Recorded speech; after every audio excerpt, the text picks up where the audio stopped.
Guys, ഇത് കാണുന്ന സമയത്ത് കുറ്റിക്കാട് പോലെ തോന്നുമെങ്കിലും ഇത് കുറ്റിക്കാടൊന്നും അല്ല കേട്ടോ. ഇത് നമ്മുടെ മുറ്റത്തുണ്ടായിട്ടുള്ള നിറയെ തുളസിയാണ്. ഇതൊന്നും നമ്മൾ നട്ട് വളർത്തിയേക്കുന്നതല്ല, തനിയെ പൊട്ടി മുളച്ച് ഇത്രയും ഉണ്ടായേക്കുന്നതാണ്. അതുകൊണ്ട് നമ്മൾ എന്തായാലും വെട്ടി നശിപ്പിച്ചിട്ടൊന്നുമില്ല.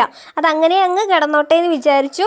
ഇഷ്ടംപോലെ ഉണ്ടാകുന്നുണ്ട് കേട്ടോ. ഇതിപ്പോൾ ഈ ഒരു സെക്ഷൻ മാത്രമേ ഞാൻ കാണിച്ചിട്ടുള്ളൂ, വേറെയും സെക്ഷനിൽ ഒത്തിരി ഉണ്ട്. അപ്പം പറഞ്ഞു വന്നത് അതൊന്നും അല്ല, എനിക്ക് ജലദോഷമൊക്കെ പിടിച്ച കാരണം വേറെ ക്രാഫ്റ്റ് സംഭവമൊക്കെ ചെയ്യാനായിട്ട് ഭയങ്കര മടി. അപ്പം ഈ ഒരു തുളസിയുടെ കുഞ്ഞു ഇലകൾ വെച്ചിട്ട് ഒരു ഹാക്ക് ചെയ്യാമെന്ന് വിചാരിച്ചു. ഹാക്ക് എന്ന് പറയുമ്പോൾ നിങ്ങളിപ്പോൾ വീഡിയോയിൽ കണ്ടുകൊണ്ടിരിക്കുന്ന സംഭവമല്ലേ, അതൊക്കെ തന്നെയാണ്. വരയ്ക്കാനൊന്നും അറിയില്ല എന്ന് പറയുന്ന എൻ്റെ കൂട്ടുകാർക്ക് സിമ്പിളായിട്ട് ചെയ്തെടുക്കാൻ പറ്റുന്നതാണ്. അതിനിപ്പോൾ ഇനി തുളസിയുടെ ഇല അന്വേഷിച്ച് നടക്കേണ്ട ആവശ്യമില്ല. നമ്മുടെ വീട്ടിൽ അവൈലബിൾ ആയിട്ടുള്ള എന്തെങ്കിലും ഒരു ചെടീൻ്റെ ഇല എടുത്താൽ മതി കേട്ടോ. നമ്മുടെ ചാനലിൽ ഗീവ് അവേ ഒക്കെ നടന്നുകൊണ്ടിരിക്കുന്ന കാര്യം ചില ആളുകളെങ്കിലും അറിഞ്ഞിട്ടുണ്ടാവില്ല. അപ്പോൾ ജസ്റ്റ് ലൈക്ക് ചെയ്ത് പോകാതെ സബ്സ്ക്രൈബും ചെയ്ത് വെച്ചോളൂ. അതേപോലെ നിങ്ങൾക്ക് ഇഷ്ടമുള്ളത്ര കമൻറ്റും കൂടി ഇട്ടോളൂ. കാരണം ഈ ഒരു ടോപ്പ് കമൻറ്റർക്കാണ് നമ്മൾ ഗിഫ്റ്റൊക്കെ കൊടുക്കാനായിട്ട് പോകുന്നത്. അപ്പോൾ ആരും മിസ്സാക്കണ്ട.